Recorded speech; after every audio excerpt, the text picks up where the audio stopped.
มาเด้อมาเด้อเนาะมื้อนี้ก็มื้อพักเนาะกำลังสิไปหาหน่อไม้กับเอื้อยแล้วก็กับน้องสาวเตรียมเดินทางไปแล้วนะขี่รถไปตามทางเบิ่งวิวแคมทางไปพร้อมรถก็จะหลายๆเด้ไปประมาณ8โมงออกแต่เหือนประมาณ8โมงปลายเนาะอันนี้ก็เป็นทางที่เราไปหั่นเนาะระหว่างทางที่ไปเนี่ยมีโรงแรมเปิดใหม่เนาะงามสะอาดอีกมันไปไกลมาแต่ทางนครหลวงเวียงจันทน์เนาะสามารถแวะพักได้เด้อถ้าต้องการไปใส่สมบูรณ์เนาะอันนี้เป็นโรงแรมที่เปิดใหม่งามเลยอันนี้ก็ใกล้จะฮอดเป้าหมายแล้วเนาะใกล้จะฮอดบอนที่เราจะไปหาโนแต่ว่าก่อนไปก็มาแวะเหือนอ้ายก่อนเหือนเอื้อยก่อนแล้วก็เอารถจอดรถฝากรถไว้หั่นแล้วก็พากันย่างไปกำลังย่างไปเข้าป่าใกล้สิฮอดแล้วอากาศก็เย็นเนาะอากาศก็เริ่มหนาวแล้วอยู่ทางบ้านเมืองลองซานเฮานี่ฮอดทางเข้าไปป่าแล้วเนาะเขียมพากันย่างเข้าไปไกลเติบเนาะมานำกัน4 คน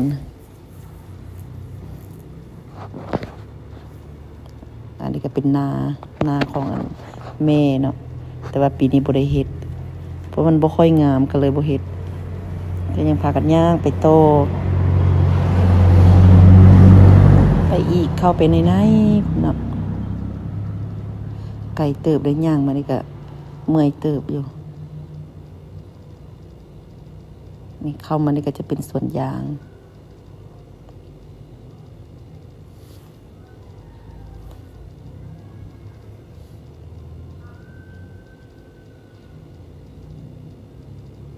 ลมกันไปพร้อมเนาะ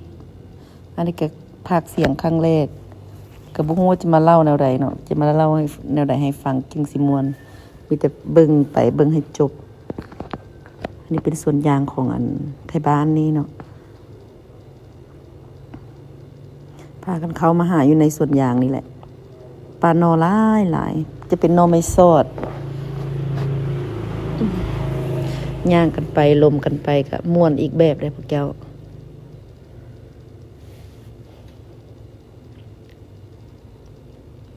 ลมกันไปหัวกันไปเนาะชีวิตวิถีชาวบ้านอยู่ตามเขตชนบทก็จะประมาณนี้เนาะเสาร์อาทิตย์เฮาก็ซอกอยู่ซอกกินหาหน่อไม้ยามนี้หน่อไม้จะอึดเด้จะบ่ค่อยมีหน่อยามนี้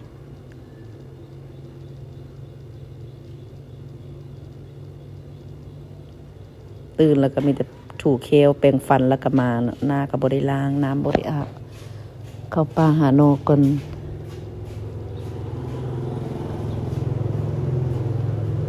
นี่มาฮอดแล้วเนาะน้องสาวเพิ่นก็เริ่มหาได้แล้วเริ่มหักเอาละหน่อส่วนนี้จะมีแต่หน่อสูงเอาบ้องมันเนาะบ้องส่วนหลายเป็นหน่อไม่สดได้มาแล้ว1หน่ออันนี้น้องสาวเพิ่นก็หักหาไปพร้อมสะออนหน่อสูงแล้วก็หลาย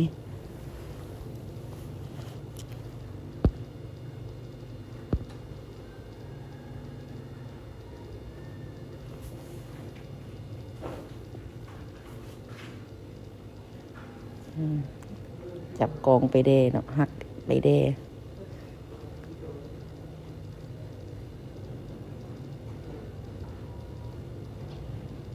หักแล้วมากองไปแล้วจึงปอกพร้อมหาไปพร้อมปอกไปพร้อม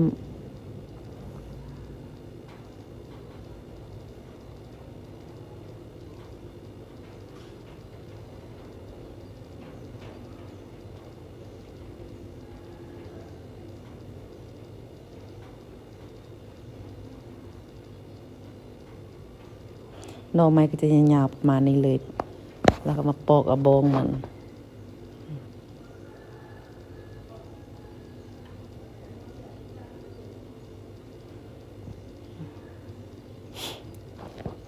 น้องสาวเพิ่นจะถนัดปอกได้ไวๆส่วนคอยละเมนโดนๆจึงปอกได้โนหนึ่งปอกบ่ค่อยเก่งอันเอ็ดผ้าคือเพิ่นหันกระยานบาดมือโดนๆจะได้มาหาเธอหนึ่งปอกไปพร้อมสะโอนแท้สะโอนมา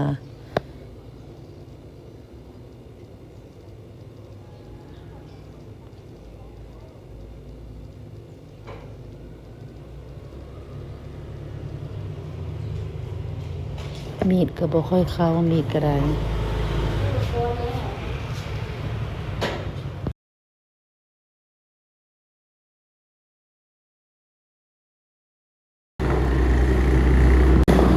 อันนี้เขาก็เริ่มปอกไปพร้อมหาไปพร้อมได้หลายเลยคุณเจ้าแต่ว่าหน่อนี่มันยักคายเนาะเป็นหน่อไม่สดเลยขนมันหลาย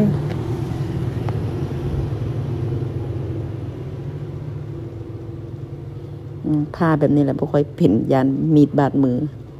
บาดน้องสาวละไว้เฮ็ดแบบนั้นนะ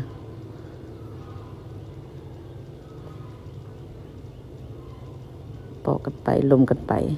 พากันสะออนว่าโนหันเนี่ยน้องสาวไว้น้องสาวเฮ็ดมีดเพิ่นก็เข้าดีอีก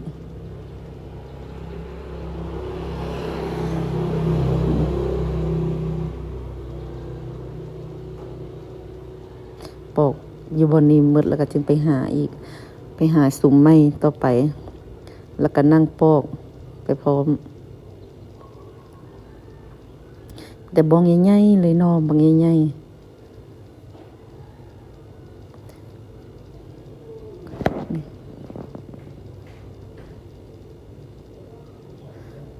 อยู่ห้วยนี่ก็หอยหลายหอยจูบเนาะจะเป็นหอยจูบหลายแหงสะออนแหงแล้วก็ลงมาเก็บหอยแบบนี้เพราะว่าเห็นหอยแล้วลงเก็บหอยก่อน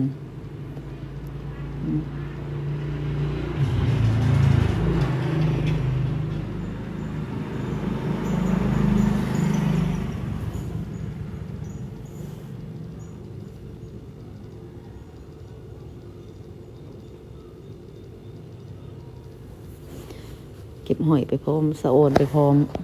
ห้วยกันน้อยน้ำน้อยน้ำใสเย็นดีขนาดเลย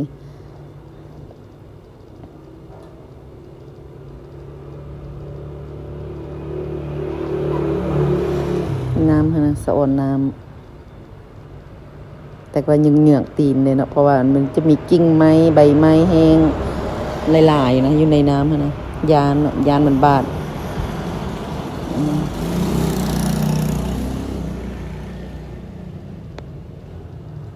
ให้น้องสาวเก็บไปพร้อมเริ่มได้หลายละมันผู้ใดมักกินดำแดหอยจูบเคยกินบ่หอยนี่เขาจะเอาไปแช่ไว้คืนหนึ่งแล้วเราจะมาต้อยก้นมันนะนำมาเอ็ดหอยอ้อมหอยนะแซ่บอ้อมใส่ใบอีเลิศก็แซ่บหรือว่าแกงใส่ใบอีเลิศเมนูอ้อมหอยมันก็แซ่บเนาะแต่ลงมาเก็บมาแล้วบ่ไหวแล้วค่อยนะคันเนาะคันแบบอากาศเย็นอากาศเย็นอากาศหนาวแบบนี้ละคันว่ามีความเย็นนะถึกน้ำหมอกถึกน้ำอย่างนั้นมันจะเป็นพื้นคันเนาะแบบเพลมเพอากาศบอกหรือว่าเนี่ยใดเทก็อยากหลบเก็บหอยเนาะบักหลายๆแก้วสะโอนเอาเอาว่าน้องสาวแล้วมันกำเอาอยู่ในขี้ตมเลยมันจะมีหลายๆเลยอยู่ในขี้ตมนะส่วนคอยเลยมันเก็บเอาแต่ที่มันเหลียวเห็นอยู่ถึงหน้าน้ำมันหน้าดินหรือว่าจับนำใบไม้ฮะ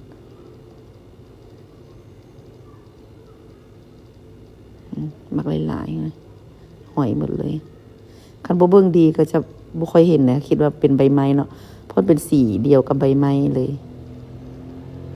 ต้องได้เบิ่งดีๆ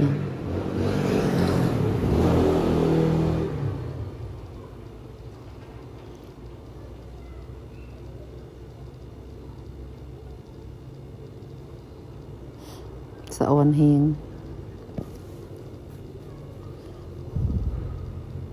นั่นไผเคยกินเด้อ้อมหอยเอาหอยเนาะอันนี้เขาเอิ้นหอยจูบ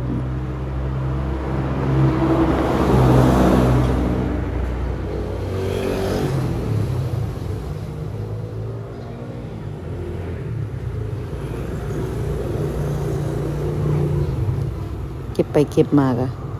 สิได้กลางถงแล้วได้บัดนี้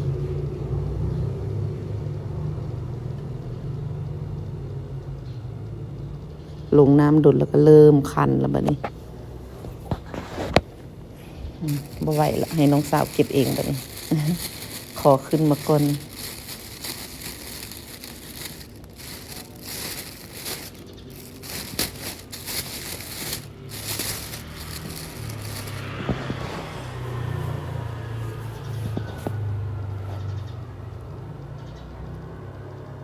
น้องสาวจะเก็บแบบนี้เลยเนาะเพิ่นจะมือกำลงไปในขี้ดินขี้ตุ่มนะแล้วก็มาล้างๆจะได้หอยหลายๆเลย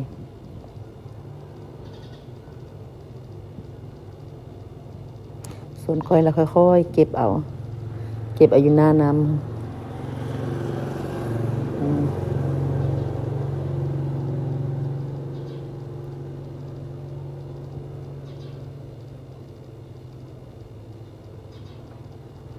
สะออนเฮงว่ะเก็บแป๊บเดียวจะได้กลางถงละ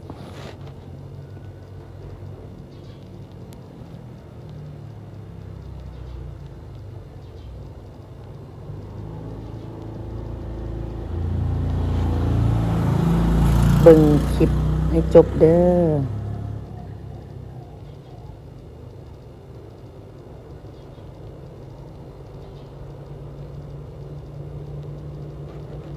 ค่อยก็ขึ้นมาแล้วบัดนี้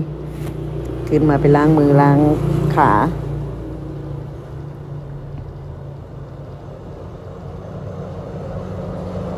จะเป็นแบบนี้แหละแดงหมดเลยเนาะนี่อาการเนาะแดงคันเป็นพื้นบวมขึ้นมาเลยเบ่งขึ้นมาเลยทรมานแหงปัจจุบันอยู่ดงเนาะจักซีดแนวใดอย่ามองก็บ่ได้เอาไปลงน้ำเนาะลงน้ำเพียงใดแล้วมันแดงเพียงนั้นเลยถึกน้ำหมอกก็เป็นถึกน้ำแห้งเป็นแต่ละเช้าเนาะตื่นมาแต่งกินนี่แม่นบ่ได้เลยมือก็จะมือก็แดงหมดคันเป็นไผได้มีอาการแบบนี้เขาเจ้าว่าเกิดลูกเนาะถ้าว่ามีลูกแล้วมันแห้งจะเป็นหิ่งกว่านี้นี่เอ้ยเพิ่นก็ยืนหักไปพร้อมปอกไปพร้อมเลยนอฮะความหลายสะออนหลายแห้งน้องสาวคือกันเนาะสุ่มนั่นกับบักหลายๆสุ่มมันน้องสาวหักนะสุ่มนี้นะน้องสาวเพิ่นจะเป็นคนหักมาให้เนาะแล้วค่อยกันนั่งปอกมันจะเป็นนอสูงเลยเด้อเจ้ายามนี้นอจะสูงเนาะเพราะว่าเป็นยามแล้งเลยแล้วก็นอกระแพงอีกเดี๋ยวนี้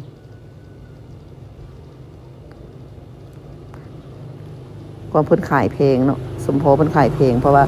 ยามนี้นอกก็อึดเดหาก็ยากเนาะลำบากสิได้เต็มคุสิได้10,000 20,000ชาวบ้านบางคนเราก็จะไปหามาแล้วก็ปอกแล้วก็ใส่ถุงยาง6x14นี่แหละครึ่งถุงกับประมาณ20,000แต่ซื้อกินก็ได้อยู่แต่ว่าอยากมาหานะเนาะมาหาแล้วก็ม่วนสะอ่อนเอื้อยเพิ่นก็เก็บหอยเอื้อยทางนั้นก็เก็บหอย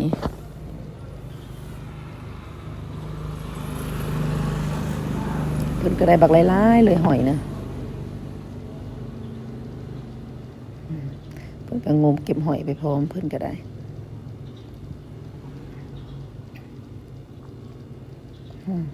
หวยนี่บางยาวๆนะกันตั้งใจเก็บป้าได้เต็มคุ2คุพุ่นแหละก็ยังบ่เบิดนอก็ได้สิเต็มคุแล้วนอ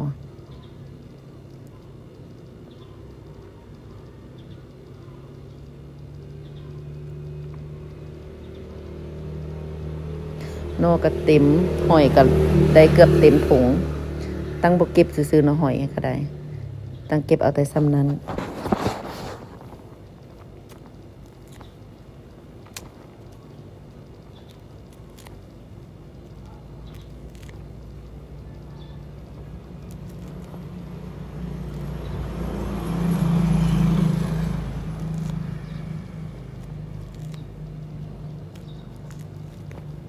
สะโอนได้เตรียมขู่ละรวมกันว่าอาทิตย์หน้าจะมาอีก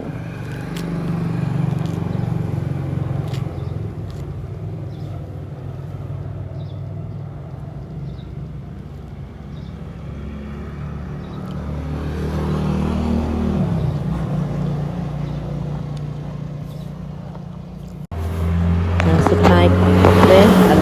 สองไอ้น้องก็พากันนั่งปอกนอเนาะบักไล่ๆเนี่ยน้องสาวเป็นผู้หักมาแล้วก็พาช่วยกันปอกแล้วก็พากันออกเมือแบบนี้เตรียมเมือขอบใจเด้อสำหรับผู้ที่เบิ่งคลิปของ